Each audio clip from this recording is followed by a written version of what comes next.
Bonjour.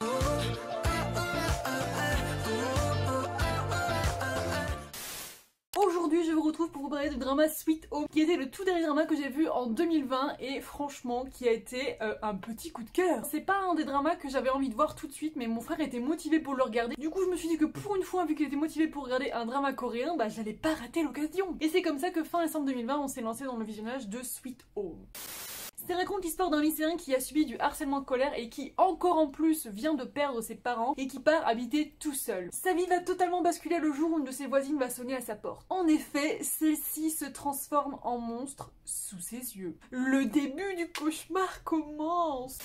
Alors le problème c'est que c'est un petit peu compliqué de vous parler du drama sans vous gâcher votre futur visionnage si vous l'avez pas encore vu. Du coup comme d'habitude cet avis sera divisé en deux parties, une partie no spoil maintenant et une partie spoil. Franchement si vous aimez les séries un petit peu d'horreur, il n'y a pas de raison, vous allez forcément aimer je pense Sweet Home, d'autant que il a un concept de monstre qui est très intéressant, très psychologique et vous allez voir ça tout va se passer dans un espèce de huis clos, dans un immeuble en pas très bon état et franchement le suspense est au rendez-vous, les acteurs sont très bons, les effets spéciaux sont plutôt bons, sauf sur certains plans faut l'avouer. Et grosso modo il y a une tension tout au long des épisodes donc t'as pas le temps de t'ennuyer, j'ai vraiment adoré le drama. Je suis quand même moins fan des deux derniers épisodes, hein, disons-le, mais ça je vous en parlerai dans la partie spoil. En tout cas je vous conseille le drama pour toutes ces raisons, parce qu'en tout cas moi ça a été un super visionnage et c'est une de mes meilleures surprises de 2020 donc je pense qu'il vaut le coup d'œil. Bref, pour ceux qui n'ont pas encore vu le drama, je vous fais plein de bisous, revenez sur la vidéo une fois que vous l'aurez terminé et là on va s'arrêter maintenant et on va passer à la partie spoil.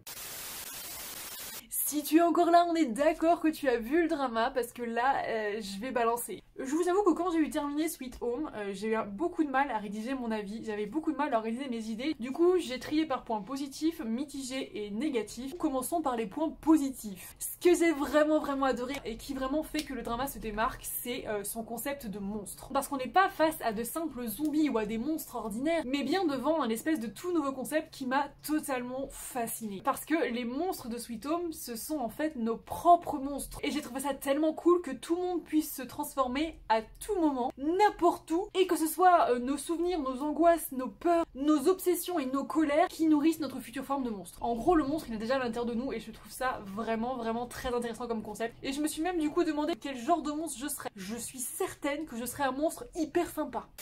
On a également un questionnement très intéressant sur qu'est-ce que c'est être humain. J'ai également aussi adoré l'ambiance tout au long du drama. Comme ça se passe à huis clos dans le bâtiment, t'as cette espèce de pression en permanence et t'as vraiment un cadre qui tout du long est super glauque. Et t'as une réalisation tellement belle, tellement soignée. Enfin, t'as vraiment des scènes magnifiques qui m'ont vraiment marqué, comme par exemple la scène où Hyun-soo à la fin il avance dans la neige, j'ai trouvé ça d'une beauté. Ensuite la bande son, peut-on parler de la bande son? C'est vraiment une énorme pépite. Ils ont fait appel à BY qui déjà est un de mes artistes préférés et franchement ce qu'il nous a produit c'est juste hyper canon. Et le drama nous balance quand même du Imagine Dragons alors que franchement j'aurais jamais mis ça sur cette scène là, je l'aurais même pas pensé et je trouve ça tellement chouette, je trouve ça tellement original en fait. J'ai beaucoup aimé aussi les petites notes d'humour qui sont disséminées un peu partout dans le drama pour détendre un petit peu l'atmosphère et puis pour faire comme si un peu le drama se prenait pas au sérieux. Et j'ai adoré le suspense, le drama vraiment c'est gérer le suspense tout au long des épisodes. À chaque épisode j'étais tellement tendue, j'étais comme ça et tout, je regardais, t'essayes tellement d'anticiper le prochain monstre, le prochain danger et clairement j'étais à 100% dans l'univers, dans les personnages, j'ai adoré. Et je dis également bravo au casting parce que franchement on a des acteurs qui sont à mes yeux beaucoup trop méconnus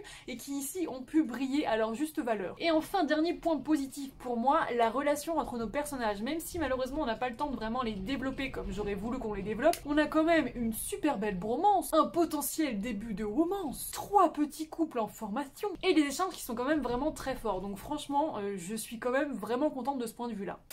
Ensuite, concernant les points mitigés, je suis obligée de citer les effets spéciaux. Les monstres et les plans sont clairement pas égaux, je comprends pas comment ça se fait. T'as des monstres qui sont tellement bien faits sur un plan, et le plan d'après, pas tellement finalement. Alors personnellement ça m'a pas dérangé, ça m'a même permis de pas avoir trop peur par moment. Et comme je suis habituée à regarder notamment des dramas chinois, les effets spéciaux pourris, j'ai l'habitude. Mais mon frère par exemple, à chaque fois il était là.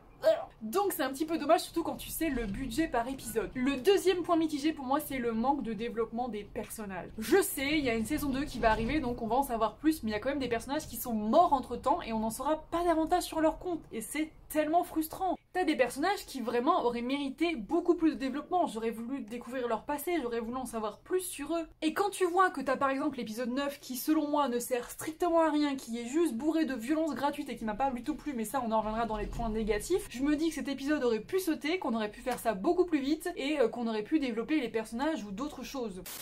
Et nous en venons au point négatif, et il y en a un pour moi qui est vraiment très embêtant, c'est le manque d'émotion à la mort des personnages. C'est un scandale. Parce que non seulement on a une hécatombe, mais en plus on n'a même pas le temps de pleurer nos morts. Et ça, je n'ai pas compris. T'as des personnages qui meurent, t'as même pas le temps d'être triste. Tu passes direct à autre chose. Je prends par exemple le cas de Monsieur Han. Pour moi, sa fin, elle est sous-exploitée. La scène aurait pu être tellement plus émotionnelle. C'est tellement incroyable la manière dont on se sacrifie. La scène est tellement belle. Je sais pas ce qu'on aurait pu faire de plus pour qu'elle soit plus jolie encore que ce qu'elle était, mais à mon avis, il y a un énorme potentiel qui a pas du tout été exploité, et je ne parle même pas de certains morts où t'apprends qu'ils sont morts et tu te dis ah d'accord. Quoi? C'est pas possible, c'est les personnages qu'on a aimés pendant toute la série, vous pouvez pas nous faire ça. Et en deuxième point négatif, je citerai l'épisode 9. L'épisode 9 tout entier, je n'ai pas compris pourquoi ils ont foutu ce groupe d'humains détestables avec toutes ces violences gratuites. Ça n'a servi pour moi juste à rien, ça m'a juste rappelé pourquoi j'avais abandonné The Walking Dead. Et enfin, tout au long du drama, il y a quelques petites facilités. Franchement, je veux bien faire comme si je les avais pas vues parce qu'elles m'ont pas vraiment gênée, mais elles sont là. T'as des moments par exemple où les personnages sortent de la situation où tu te dis ah ouais. Je repense par exemple à la scène du parking où ça passe, mais j'ai trouvé qu'ils s'en sortaient un petit peu facilement. On rappelle qu'il y avait une horde de monstres qui leur couraient après. Ils sont passés où ces monstres?